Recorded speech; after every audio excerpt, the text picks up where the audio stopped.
Hello, good afternoon, welcome to New Forest Morphs. We're putting out a special video which is all about the project that we're working on, which is one of very dear to our heart, and this one is the DG Pied VPI Axa is what we're looking at here, Jared.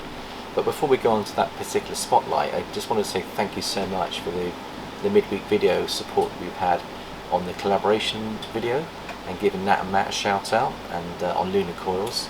She was very grateful and expressed her appreciation for the shout out, and I believe that we've helped her with her subscribers, building them up nicely. So thank you so much for those that were able to give her some love and support. We very much appreciate that. And we also want to give shout outs for two other friends of ours that we're going to do collaborations with in the future. And the first one I think is Mark and Callum, Jared, and they've now got their logo completed. And they are basically Chepstow balls, based in Chepstow. So what you've got there, Jared, if you zoom in on that, got a lovely graphic of the castle at Chepstow, surrounded by beautiful ball pythons, and I like that medieval look and feel. I think it's a really good design, and Mark and Callum are actually really starting to get their collection together. They've been breeding snakes for several years. Mark's got a lot of experience with reptiles, Jared, and it's a father and son setup. We get on really well with both of them. We have 2 or 3 messaging and chats every week, and they've bought quite a few snakes from us, so we're very grateful for the business they're putting our way. But in terms of the collaboration, we've been talking for the last 18 months about what we can do to work together. Now they're getting into the Xantic Pie project, and they bought a couple of animals from us last year which are coming on nicely, and they're going to be putting in slightly different genes to us so that we can collaborate in the future. But this is the one I wanted to share with you, Jared. Look at the size of this girl here. She's absolutely beautiful, 3K.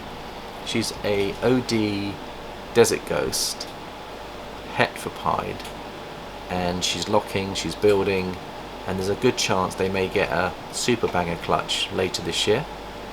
And she's a proven breeder, and I'll show you her husband, who's locking with her here. So there's the husband. He is a pied, pastel pied, 100% het for DG, proven breeder, and you can see they're locking, and hopefully they'll get a nice, beautiful, viable clutch this year. So good luck with that, guys. And that's a picture of the boy himself, so you can see what the boy looks like. When I showed Jared that, he said, "Is that a DG pied?" Yeah, it already looks DG, doesn't it? But that's the het influence of the DG. It brightens up the pastel pieds. So I think they've chosen really well. And Callum, who chose the project, I mean, he was looking at another alternative which didn't actually come about in the end, and he was quite gutted about that. And I said to him, "Look, don't worry, one door shuts, another door will open." And we had another look on Morph Market, and we found this breeding pair, and the breeder that they bought them from has been excellent.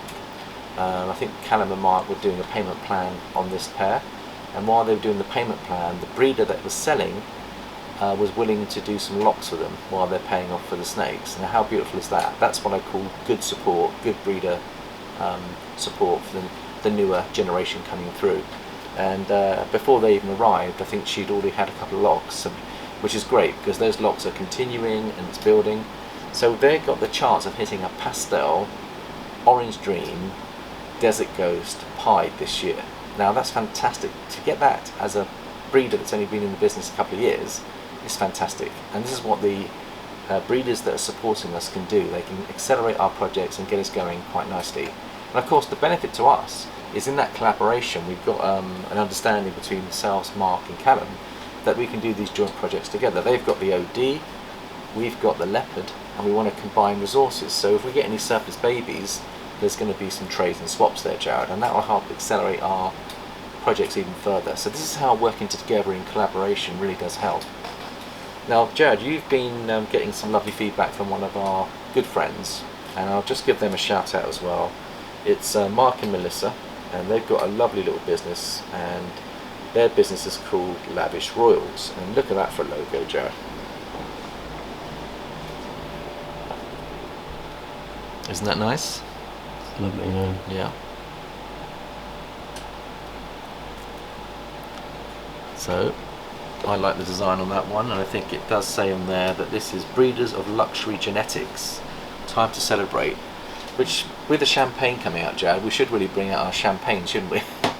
But before we do, remind me to bring the champagnes out. But what I would say is just look at some of the quality that she's breeding. Now I can't go into details on what she's breeding, Mark and her, but Melissa.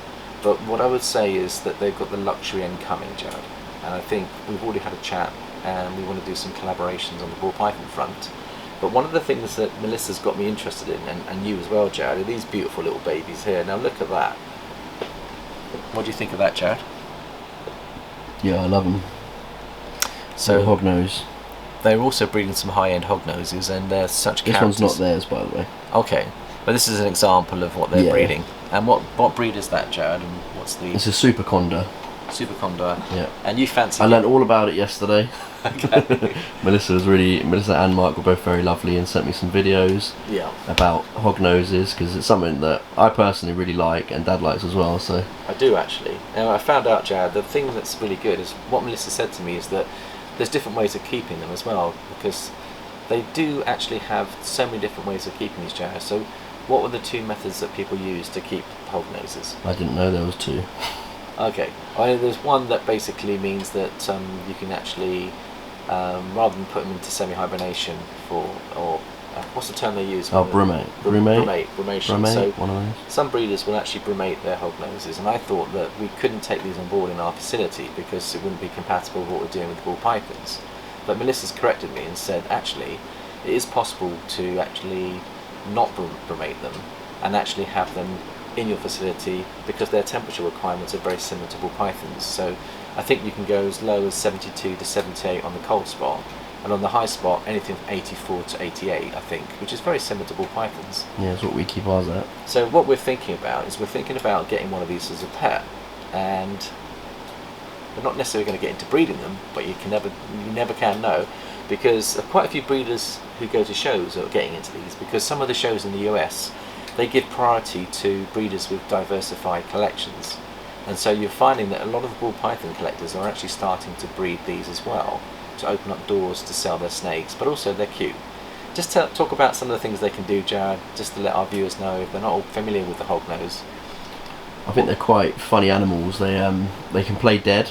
There's videos of them online of them playing dead. Yeah.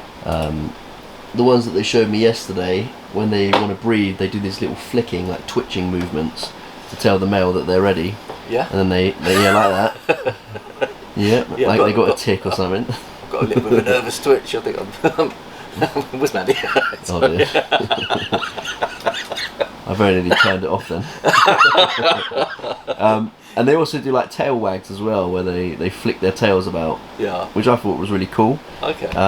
They hood up as well, a bit like a cobra, like a king cobra. Like a king cobra, like this. Yeah, they hood up. Hoods come out. Their skin spreads out like this, and they're up like a cobra. And why do they do that, Jared? I think it's to make themselves look intimidating. It's a defense mechanism. They're not poisonous or anything, but they're just cute little noodles. Yeah. Danger noodles. I think there is a little bit of mild venom in them, Jared, you'll find, but not enough to really worry us. So I think you will find they are a little bit venomous, I believe. Are they? I think so. You might want to just check that, and they do musk a little bit, so you've got to bear that in mind. But if the musk is a nice musk, Chanel or something like that, or maybe Christian Dior, maybe it might be perfect for my date night. Just let them spray on me. My love life goes downhill. You know it's all going wrong. So anyway, that's something to really get excited about, Jared. And I think what we're going to do is, once we sold a few more snakes, Jared, I think we might actually look at acquiring one. And have it as a pet, really. We're not going to breed at this stage, but what we're going to do is we're going to have a character in the facility, because they play dead, they do so many funny things, and Melissa was telling me there's such characters, and they don't grow that big. They last about 20 years, Jared? Yeah, 15-20 years. 15-20 years. They don't need such big tub systems, because they're the biggest size that they go to, Jared, is probably less than, the females are bigger than the boys, aren't they? So females get bigger than the boys. So what size? I don't know the exact measurements, but not very big. Maybe like a 1,000-gram ball python, something like that. So something like that. So it won't get bigger than 1,000 grams. And the boys, I think, are 300 to 500. The females can happily go in a 33 litre, and the boys can go in half of one of them. Yeah. So. I've heard from another breeder that if you don't get it right, you don't feed the girls. When you put the boy in, that could be their supper. Oh, really? Yeah, just to warn you if you do get into breeding. And what Melissa was telling me is that you've got to make sure the girls are well fed And that they're ready. and they're ready to go. The last thing you want to do is put in your star boy and suddenly you come back and you think, where's that gone? Where's he gone? It's like, yeah, that would be... I looked up the venomous thing, by the way. They're not dangerous to humans. They're rear-fanged venomous. Rear-fanged venomous, so there's a little bit of venom in them. Yeah, but they got to chew on you and let you go down quite far. So underfed females are man-eaters now. You know, if you get a man-eating female, beware, basically. Anyway, let's then bring out the champagnes. I said I'd bring out the champagnes, and then we're going to talk about the DG Pie project, which is really one that's very close to our hearts. We've got some eggs coming. Our first DG Pie clutch is coming literally in 30 days, Jared, and we've just checked the eggs. It's worth checking your eggs regularly, guys, because you can do things to intercede if there's any issues going on with the incubation process. Obviously they need burping, which means they need fresh air. You've got to be careful when you burp your rub that you don't let all the water condensation fall on the eggs, because that can then saturate the eggs and cause potential problems. So we've got special rubs that I very carefully open up and pour the water to the side of the eggs, wipe that down with tissue, then I inspect the eggs to make sure that they're all going fine. The ones we've got are halfway there, they're virtually dimpled up already, Jared, starting to dimple. So they all look good. And then behind that one, in the same project, we've got the Pastel DG Fire Enchi 50% het pieds coming. So the next two clutches are really focused on our attention, that we've got this DG Pie clutch with some extra codons going in. Now of course, if we hit a DG het pied that's got Fire Enchi and Pastel in, Mark and Callum would want to probably do a swap with us in one of their OD DG Pies, and we can actually transfer the Enchi and the Fire into their genetics to enhance their DG Pies. So instead of them investing in another top-end snake, we then trade in our collaboration. They'll be giving us the OD, we'll be giving them the leopard, we can give them the Fire, we can give them the Enchi, and we can make them super pastels if we wanted to, because of both teams have got pastel in the mix. So there's all that to consider, Jazz. There's a lot to think about there, but I'm super excited. The other thing that we can do is we can then hit a couple of really powerful double visual males with all those genes, and that will take about probably a year or so to get going. But we've got our triple hets coming, because we've already produced from clutch number 1 this year. This one's actually going into shed. I think all of them are. Are they all going into shed? Yeah. Now this isn't the best example, but it gives you an example of where we are with the babies. Have a look at that. Now that's an Enchi triple het, VPI Axantic, DG, and Is it clown?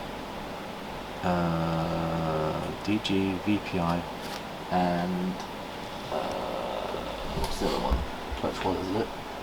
There's 3 on there. I think they are triple heads. DG, Clutch 1? oh, VPI Pieds. DG, VPI Pieds. Yeah, that makes sense. So VPI Lightning Pieds with DG, Jared. Have you seen what a DG VPI Axantic does? Canova's ones. Yeah, they're so bright. And you put Enchi in there as well, and Pastel, OD, Leopard. Can you imagine what you're going to be hitting on the triples? So we're building this project really to hit some bangers. And again, when Callum and Mark come in August, they're going to come wanting to pick up some snakes. So of course they may want to pick up a triple het from us as well, to help them with their future. That'll take maybe 3 years to get up to size, Jared, the females, and the males. This one's a male, so... Is that a male? About a year? I think we got pretty unlucky with the odds here. I think we only got... We did. We got one female that's a triple het, Yeah. 2 males Yeah. that are Enchi triple hets, and then 2 males that aren't Enchi and 1 female that isn't Enchi. Yeah, we've got 1 female that's Enchi. She's the one deep in shed. Yeah, so that's the one that's really doing well. As long as we've got a couple of females, Yeah. and then what we'll do is we'll probably end up sending one of the boys to Mark and Callum at Chepstow Balls, because they could plug that into their big girl. Can you imagine if they plug that into their big girl? They'll hit powerful double visuals that'll be 50% het for DG. So they're going to get DG into there as well. So that could be a good move. Something to think about. Do you mean het VPI? Yeah, het VPI. There should be visual DGs. Yeah, visual DBs, het VPI Axantic, that's right. So that could be really exciting for Mark and Callum to get their head around. But obviously when they come in August, what we're going to do in August, we're going to go through all their breeding plans with them, going to see how much synergy there is between the collections, what they need to buy in. I think Callum has had a couple of clutches this year already, Jared. They've had one successful baby come out so far, but they've got other eggs coming. So it has been a difficult year for them. So I think what Callum and Mark want to do is they want to buy some adult females from us when they come up to help them with their production for next season. But they're slowly building up. A lot of their snakes are getting up to size. It does take a couple of years to get these girls up, but I think we can give them an extra boost by maybe giving them a couple of our mature girls to help them. I think Mark and Callum want to get into the clown project big time, so it's really trying to find a female clown that has an extra incomplete dominant in there is what they're looking for, Jared. And we might be willing to give up one of ours once she's bred and she's proven out. We might pass on one of our breeder girls to them to help them accelerate their projects. And this is what collaborations do. We help each other. Right, time for some champagne. So let's get out the champagne and let's see what we've got. We've just had a look at these two. Now they might... They'll be smelling the food. Yeah, we have got food out, but I think of the two champagnes, I like both, Jared. But Yeah, which you is prefer your... this one, don't you? I like the light one the most. You want the light one. Now, I like both of them. But there's your champagne. Now this one here, I think, look at the patterns around the snake, Jared. That grey. Now what's going on, do you think, in these snakes? What do you think we've got? This is from the grey matter clutch. Yeah, so I think it's either cinnamon or black pastel. Yeah. That's heifer pied, that has champagne. Right, but you mentioned there could be yellow belly in these because they've got that little edge on there. Is there a chance of yellow belly? I'm trying to remember. I don't think so. No. What clutch number is it? So have a look at the clutch number on that one. I think it's clutch number 3. The pairing was a black pastel champagne pinstripe to a super cinnamon het pied. Yeah. So there's no yellow belly. I mean, okay, so there's no yellow belly in there. You also like this one that looks like a monsoon. This is it's very simple, but it's pretty. Is that a cinnamon pin? Pinstripe cinnamon or pinstripe black pastel. Yeah. I'm not sure which one's in. And that is 50% heifer pied as well, isn't it? The chances are they're all cinnamon and the dad wasn't black pastel. Because we didn't hit a single super, but yeah. It could be. Yeah. Very, very pretty snakes, Jared. Yeah, this one is almost like a little puppy. Yeah, really beautiful. Jared likes them a lot. And this one here has a really good feeding instinct as well. Yeah, they all do, to be fair, but this one's smelling them. Yeah. So that's lovely. Set its head in the water bowl. Yeah. So there's the champagne to celebrate, and a lovely genetic. Champagne actually is from the spider family, and they have got a small warning on them that they can sometimes have some head wobble. Yeah. So you wouldn't want to put champagne to champagne because that's lethal. You want to put champagne to anything else in the spider complex because that could be very dangerous. So that's like Woma, spider, champagne, all off the cards. Yeah, absolutely. I think there's some others in the spider complex as well, Jared. Yeah. But you can go online and find a list of all the spider complex families. So if anyone's getting into the project, go carefully with what you breed on those because it's quite easy to inadvertently produce something with a wobble when, if you do your research, you can avoid it. There's a handy tool on Morph Market called the Morph Calculator. Okay. That maybe people aren't aware of. If you go on Morph Market, you can find it there. You put in the male and you put in the female, and it will give you all the babies you can possibly make, the odds of hitting those babies and what they look like, and also if there's something that you shouldn't pair together, it will tell you not to do it. Yeah.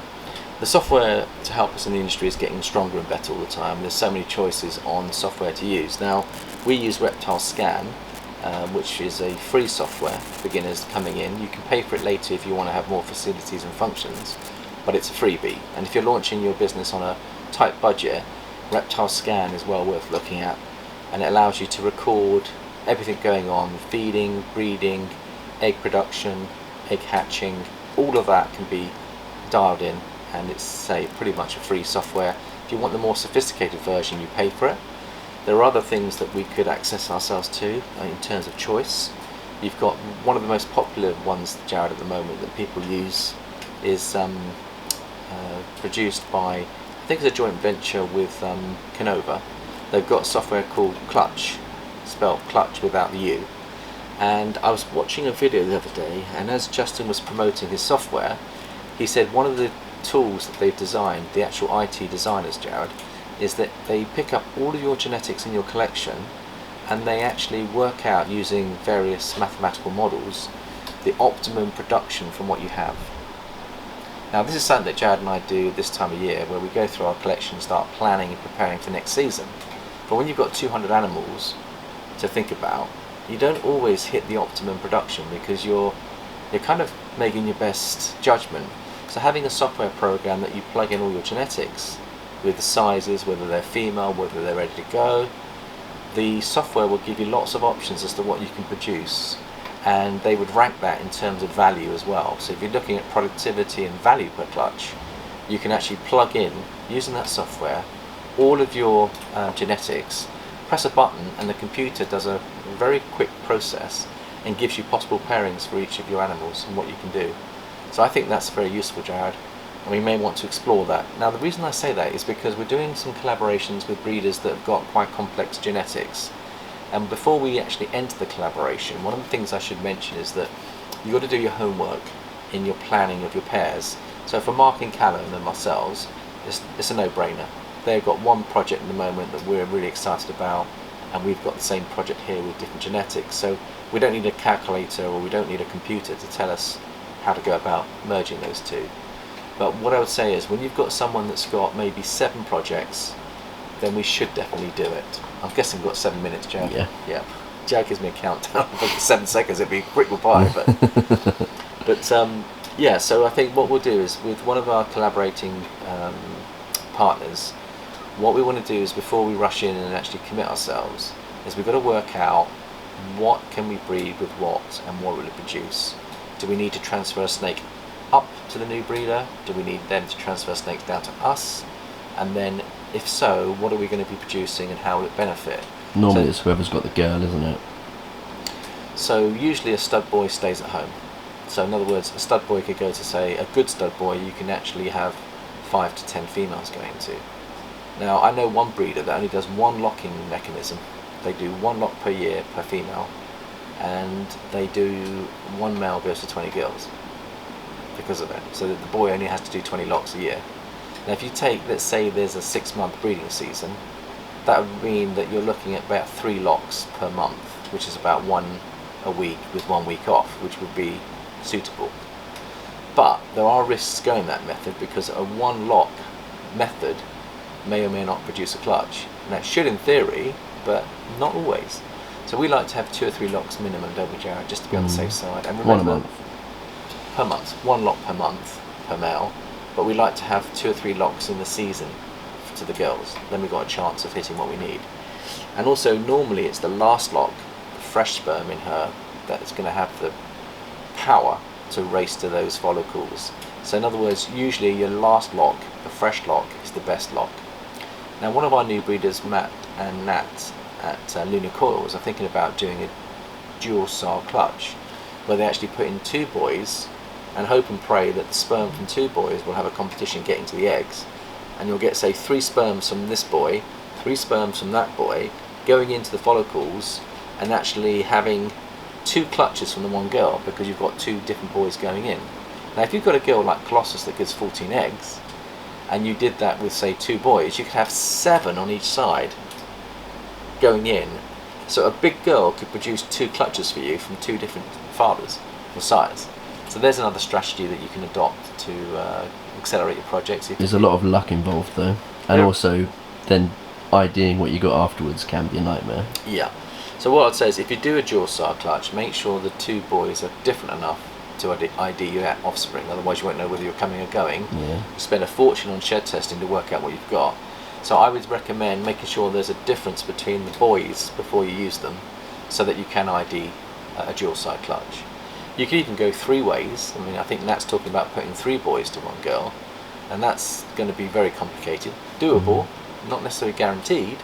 The chances are that 1 boy will capture the clutch normally, and it's normally the boy that's locked at the end that captures the clutch, as long as he's got strong sperm and he's ready to go and you get your timing right.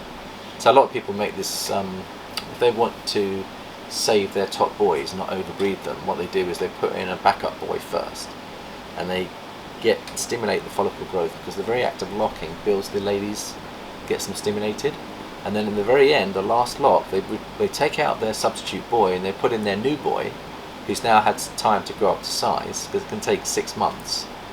So there's a 6-month window for a boy to get up to size, and you need those 6 months. You use your backup boy to stimulate the girl, but then you bring in that boy when he's firing all cylinders, the boy that you really want to breed with, and he does the finishing job and hopefully captures the clutch. So there's another clever technique there. So if your boys aren't quite up to size, you can start the process with a backup boy and finish with the boy that you want to get in there once he's up to size, and there's another strategy there.